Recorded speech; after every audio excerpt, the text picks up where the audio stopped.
आज की हमारी कहानी दो दोस्तों की है। ये दोनों दोस्त जो थे एक न्यूज़ चैनल में काम किया करते थे। इनका जो काम था अक्सर हॉरर स्टोरीज़ कवर करना होता था कि ऐसी कोई भी जगह जहाँ पर भूत प्रेत रहते हों। इसी चक्कर में एक बार ये ऐसे बुरे फंसे कि दोबारा फिर कभी इस काम को अंजाम नहीं दिया।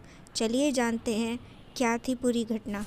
विशाल और सनी एक न्यूज़ चैनल में काम किया करते थे, तो उसी चक्कर में ये एक हॉरर स्टोरी जो थी उसे कवर करने के लिए निकले थे।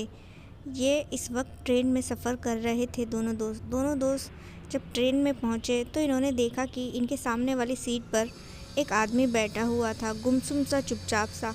तो जब ये उससे बातचीत करने लगे तो इन्हें पता चला कि उसके साथ भी एक बड़ी ही बेहद डरावनी घटना घटी है। दरअसल में उसके गांव में एक भूतिया हवेली है। उस विलेजर ने बताया कि दरअसल में उनके जो गांव में हवेली है वो भूतिया नहीं बल्कि जिनों की बनाई हुई हवेली है और आज भी वहां पर जिन भटकते हैं। दरअसल में एक बार उस गांव में एक आदमी रहा करता था और उस आदमी ने जिनों को अपने कब्ज़े में कर लिया था और उस आदमी ने ही उस हवेली को उन जिन से कहकर बनवाया था अपने लिए। और फिर उसके बाद जो था, जब वो आदमी उस हवेली में रहा करता था तो पीछे से ये जो जिन थे वो रात में निकलते और गांव वालों को परेशान किया करते थे। गांव वाले इतने परेशान हो गए थे कि उन्होंने फिर उनका बंदोबस्त करवा दिया। यहाँ पर विशाल जो था उसे उस आदमी की कहानी बड़ी ही इम्प्रेसिव, बहुत ही अच्छी लगी। उसे लगा कि क्यों नहीं उसी हवेली को कवर करने के लिए चला जाए, ऐसी डरावनी जगह और कहाँ मिलेगी। तो ये जो आदमी विशाल था इसने उस आदमी से उस जगह के बारे में पूछा तो उस बंदे ने उस जगह के बारे में बता दिया। और फिर जब ट्रेन उस जगह रुकी तो ये दोनों जो दोस्त थे उस जगह से पूछते हुए उन्हें पता चला कि वो जो हवेली है कुछ ही दूरी पर है। तो जो वहाँ पर गांव वाले थे उन्होंने उन्हें टोकते हुए कहा, देखो उस हवेली में गलती से भी मत चले जाना, वहाँ जिनों का कब्जा है। तो उस वक्त तो ऐसा था कि विशाल ने उन लोगों से कहा, हाँ हाँ, हम उस हवेली में क्यों जाने लगे, हमें मरना थोड़ी है।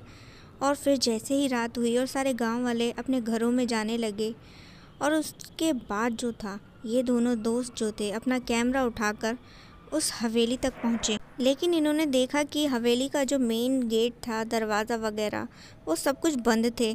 तो ये मेन गेट से कूदकर जो था हवेली के अंदर पहुंचते हैं, एरिया में पहुंचते हैं। तो देखा कि वो हवेली कितनी डरावनी, बाहर से एकदम भयानक सी लग रही थी। तो ये अंदर जाने का रास्ता तलाशने लगे, तभी जो है इन्हें एक खिड़की खुली दिख गई। तो इन्हें लगा, अरे वाह क्या मौका है। फिर उस खुली खिड़की से जो था ये दोनों दोस्त जैसे ही अंदर पहुंचते हैं तो देखते हैं कि वो जो हवेली थी वो अंदर से एकदम साफ़ सुथरी, खूबसूरत दिख रही थी। इन्हें बेहद हैरानी हुई, जो हवेली इतने लंबे वक्त से बंद थी तो ये इतनी साफ़ सुथरी कैसे।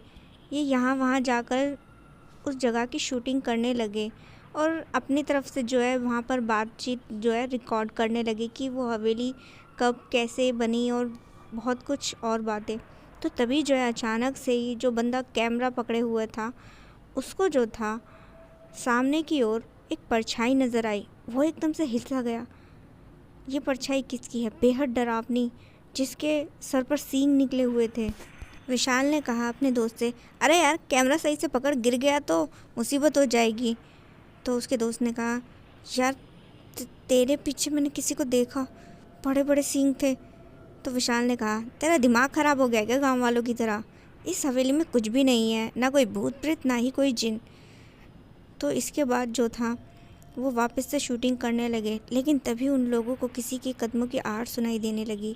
ऐसा लगता था जैसे कि कोई इंसान इधर से उधर हो रहा हो। फिर धीरे धीरे ये आवाज़ एक की जगह ऐसा लगता था जैसे दो बंदे जो हैं हवेली में यहाँ वहाँ भटक रहे हों।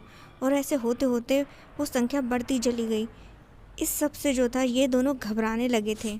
विशाल के दोस्त ने कहा, मुझे लगता है सच में इस हवेली के अंदर उस हवेली वाले आदमी की जिसने ये बनवाई है वो और उन जिनों को बंद कर दिया गया था। ये बात सच है, हमें यहाँ से निकल जाना चाहिए मेरे दोस्त। विशाल ने कहा, हाँ यार, डर तो मुझे भी बहुत लग रहा है, इससे पहले कि हमारे साथ कुछ भी गलत हो, हमें वक्त रहते यहाँ से निकल जाना चाहिए। अब ये दोनों जैसे ही निकलते हैं, पीछे से इन्हें किसी ने आवाज़ लगाई। अब इन दोनों की रूह काँप गई। भाई किसने आवाज़ लगाई? आवाज़ बेहद डरावनी और खौफनाक थी। ये दोनों पीछे नहीं मुड़े, सिर्फ सुनते रहे। उस आवाज़ ने कहा, तुम्हारे पास सिर्फ कुछ ही लम्हे हैं। अगर ज़िंदा रहना चाहते हो तो मेरी इस हवेली को छोड़कर चले जाओ, वरना आज के बाद तुम्हारे परिवार वाले तुम्हारा नाम लेकर रोएंगे कि हमारे बच्चे कहाँ चले गए। इन दोनों की सांसें ऊपर नीचे हो चुकी थी। इन्हें लगा कि जैसी आवाज़ वो कह रहा है, जो बंदा पीछे खड़ा है वो जो कह रहा है, हमें उसे तुरंत ही मान लेना चाहिए। और फिर इन दोनों ने वैसा ही किया। ये जिस रास्ते आए थे, जिस खिड़की से हवेली के अंदर आए थे, उसी रास्ते वापस बाहर निकल गए और वक्त रहते उस गांव को भी छोड़ दिया। और इस तरह उस रात इन दोनों दोस्तों की जान बच गई।